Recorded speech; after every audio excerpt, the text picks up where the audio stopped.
Okay, so problem number 53 from section 10.2. They ask the question, do we have good evidence? We can do a four-step process. Okay? When we're doing a four-step process and we have two distinct populations like we have here, population 1 would be the females, population 2 would be the males. Pop 1, females, pop 2, males. And if we want to be more specific, at large university. Okay. But we're always going to be measuring the same thing about those two different populations. And in this case, it's the mean words spoken per day.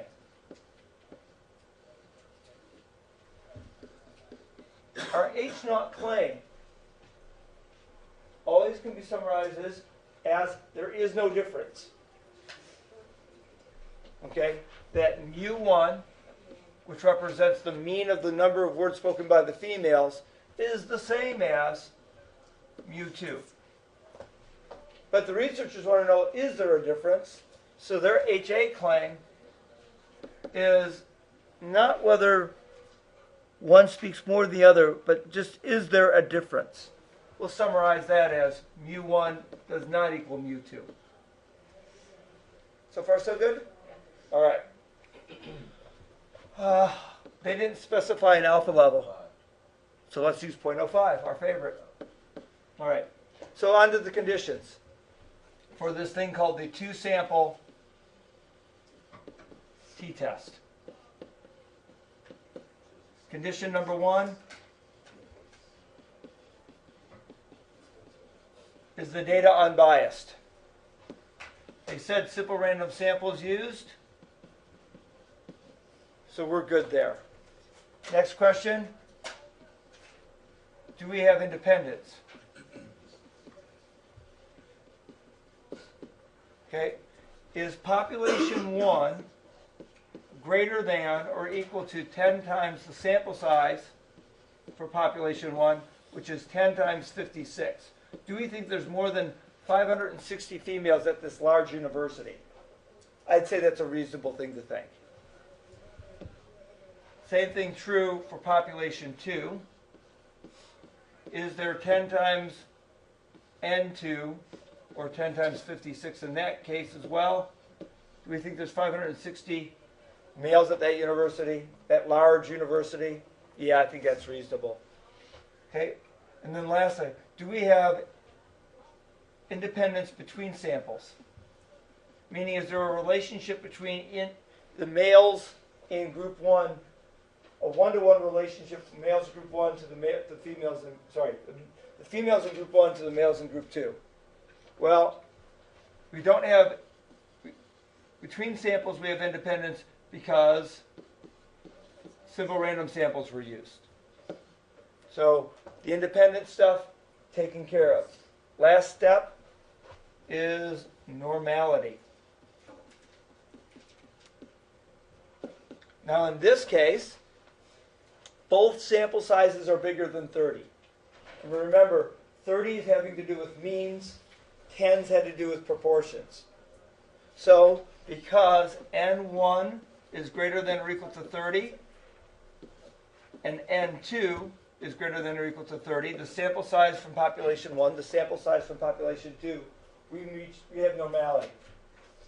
We believe the sampling distribution would be normal. On to the calculation phase. Our test statistic is going to be a t-value. Well, that's all we have to do for step 2. That's all you have to do. It's the same old thing. It says, we're checking 2 populations instead of 1. Right?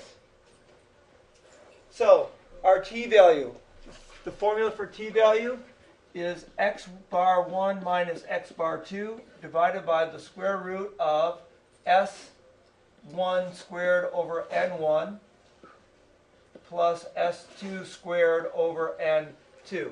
Now, it's on your scaffolding sheet, but of course you're not going to be able to use your scaffolding sheet on test day. So where else are the elements of this formula? You can do it on the calculator, but also remember that the writers of this test are tricky enough. They can write problems that you can't use your calculator on. So it'd be good to know where you can find the elements of this formula. The bottom, the denominator of that formula is on your formula sheet. It's on the 2 sample portion.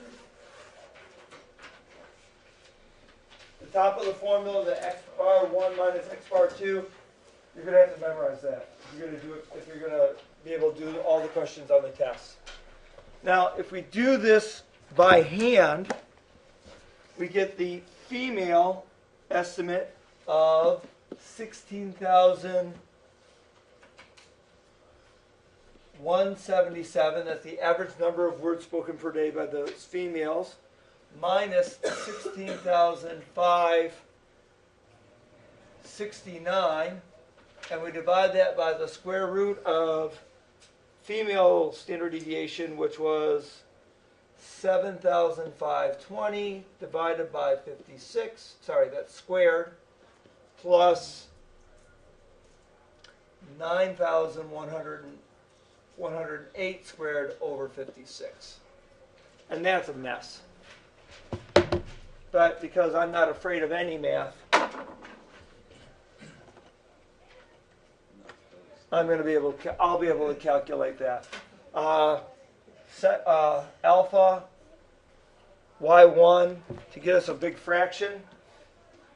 The top number again was 16,177 minus 16,569.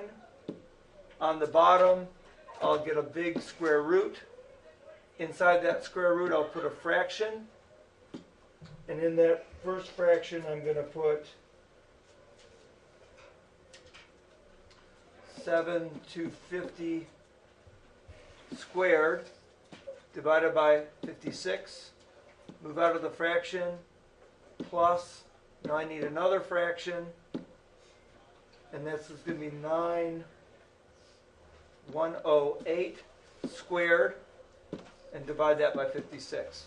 So there's our very, very big, complicated t-value. Hit enter, and I got negative 0.25. All right? Negative 0.25.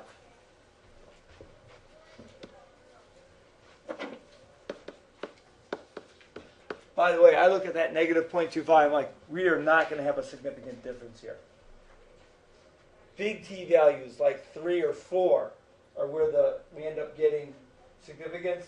That's really, really small. Our p-value is going to be really, really big. Let's find out what it is. Probability that the absolute value of the t-value is greater than positive 0.25, because it's a two-tailed test, so that's why we need the absolute values, and we strip the negative sign off the front. See, we're going to have to look this up on the t-table now. T-table, and now I ask the question, how many degrees of freedom in this case? We had one sample of 56, the other sample is 56. Our most conservative is 55, but 55 isn't on the list, so we'll go to 50. Yep. So we're going to use the line for 50. And where is 0.25? Well, it's not even between a gap. It's not between 20 and 25. It must be bigger than 0.25. And it's two-tailed. So we're going to have to even double that. I'm talking about a p-value that's bigger than 0.5.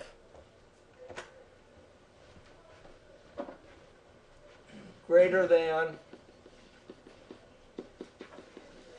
2 times 0.25. It's bigger than 0.5. That's a huge p-value.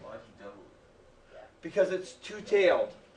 Two-tailed means that when we draw this distribution out, we're not just looking at the stuff that's below 0.25, but we're also looking at because we don't have a reason to think it's one way or another. We just think it may be different. So we have to encounter both males being talking more than females and females talking more than males. Both extremes. That not equal sign makes it the two-tailed. All right? So anyway, that's a really big p-value. Because the p-value is greater than the alpha value of 0.05, we fail to reject H naught. And now our context statement. There is insufficient evidence to suggest that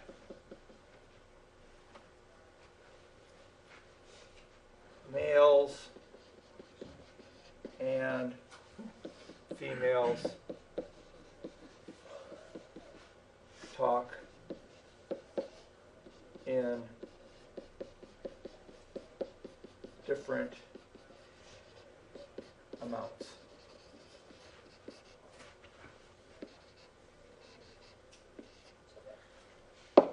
Right? And there it is.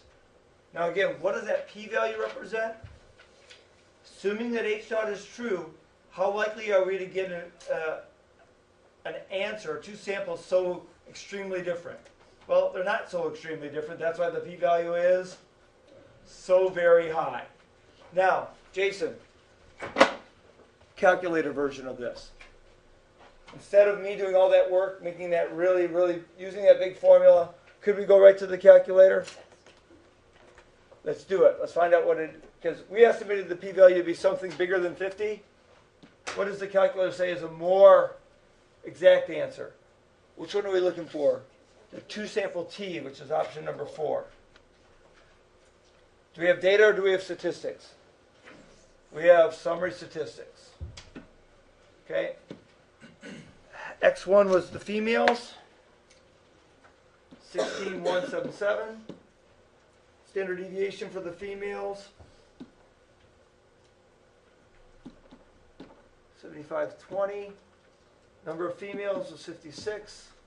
Average talking for the males, 16569. Standard deviation for the males. And sample size for the males. Alternate hypothesis, not equal to. Okay?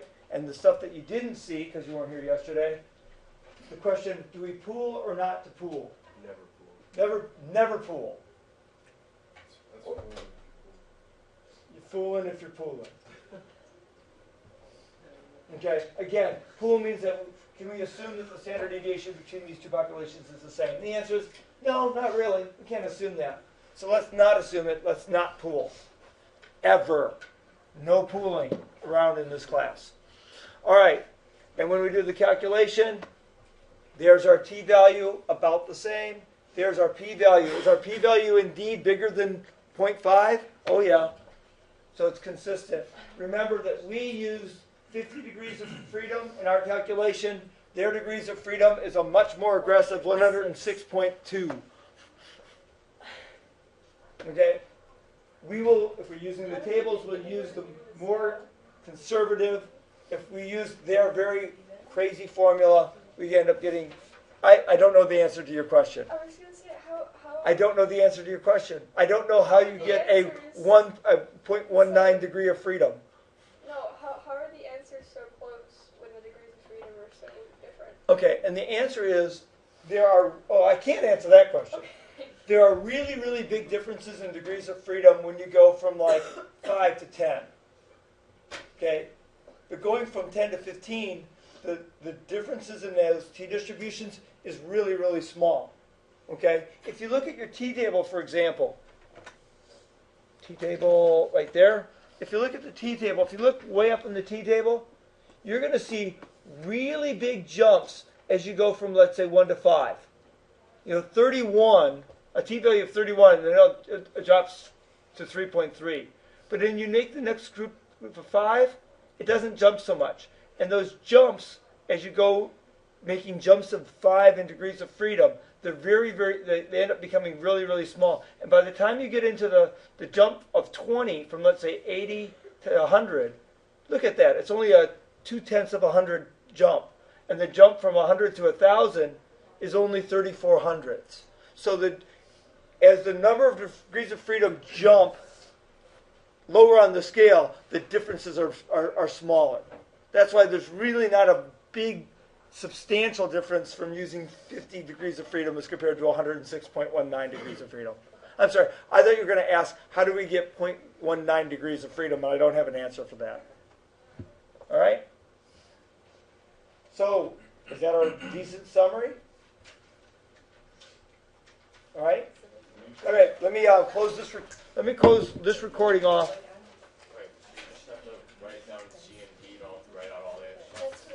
If you use your calculator, to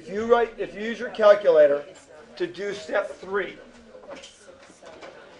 you will write t equals negative 1.25, probability of absolute t is greater than 0.25 is equal to 0.80. That is what you would have to write if you use the calculator to do step 3. Okay. Yes. What kind of I know how to get like the shape, center, and spread. Right. But what kind of question would like make us have to get that? Like, how would it be worded? Okay. How about let me close this recording because you're asking a question that's different than this question. All right.